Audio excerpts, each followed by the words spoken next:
This series of videos will focus on the most classic pattern in love relationship.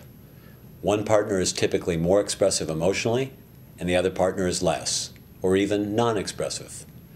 This will give you an opportunity to identify and balance your own patterns of communication. In part 1, we begin with a short session with Jody, where I provocatively mirror her deepest unexpressed emotions and those of her boyfriend. The couple then views the video together.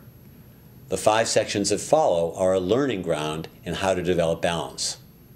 As a note, Jody and Justin are both psychotherapists, quite developed in their love relationship and communication practices, and are clearly modeling steps towards healing imbalances in emotional expression.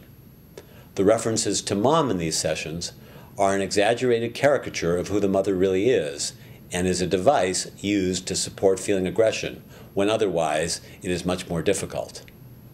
They have been in a committed relationship for several years, and Jody has a deep desire to be married. Justin loves her, but isn't quite ready.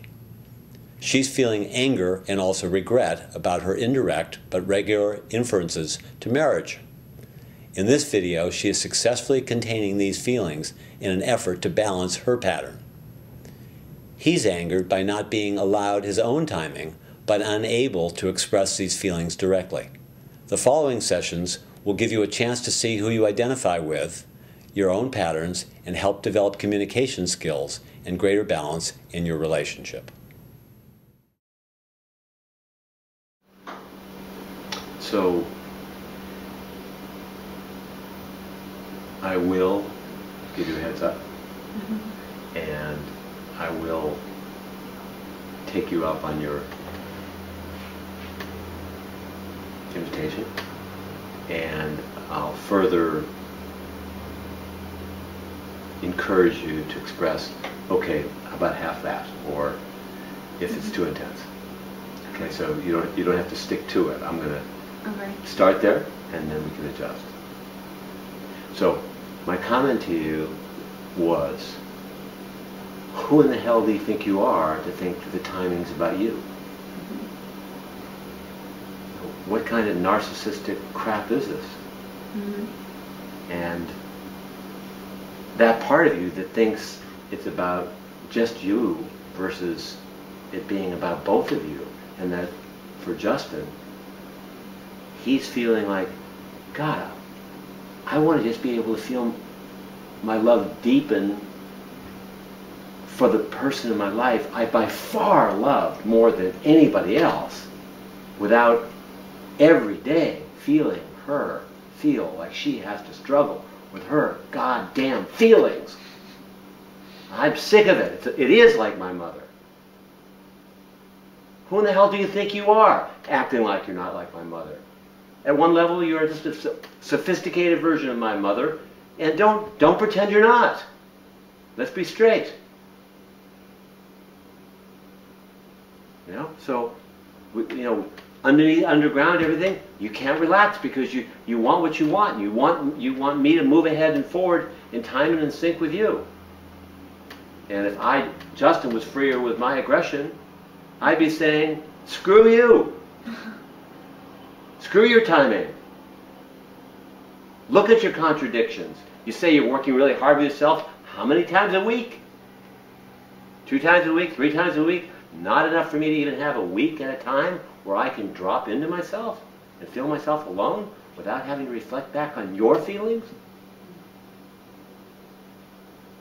So I'm mirroring his reality. And if he was simple and he was straight, that's what he'd be saying to you. And if you were simple and you were straight, I think what you'd be saying to him is 2 messages that are completely contradictory. One would be what you just said to me, which is, after 2.5 years, you don't know what you feel for me? How am I supposed to trust you if you don't know after 2.5 years of what we've shared and who I am and the depth of what we have? And you look around at these other people who don't have 10% of what we have, and you don't know? How am I supposed to trust that? I'm outraged that you don't know that you love me enough to make a commitment already. And you're not sensitive enough to jump right in or courageous enough to jump right in. And that would be one level of what you say to them. And I want you to take it right now. And I want to dish out more. And I'm pissed at you. I hate that you're not courageous enough to do that. And you completely air that out. As much as you want. Keep going. Keep going. And going and going and going and going. And don't stop. Until you have nothing left to say. And then, the exact opposite words would come in. And it would be, I don't have a right. I not only don't have a right, I'm not going to give you a chance to feel where you are. And you're right, I am reflecting back on my feelings before giving you a chance to feel yourself. And I'm so sorry. I'm so sorry I don't have the self-control. I'm so sorry that I'm so feeling sensitive and I'm not able to feel an essential peace. And I'm not able to feel a calm. And I'm not able to feel a primary trust to where I can just give you space for 3 months or 6 months. To be uninterrupted, just to feel yourself. Because then we could really know if it's your neurosis if I gave you enough time. And I'm so sorry for both of us. I'm so sorry. I feel such sorrow for me and for you that I can't give you that space. And I'm praying that I can. And in a sense, you say you want my strength. I'm going to give you the heads up right now. Get it together not to leak. Get it together. Trying hard isn't good enough. You are capable of really knowing this is for you. This isn't for him only. This is at least as much for you. And if it's not, it needs to be.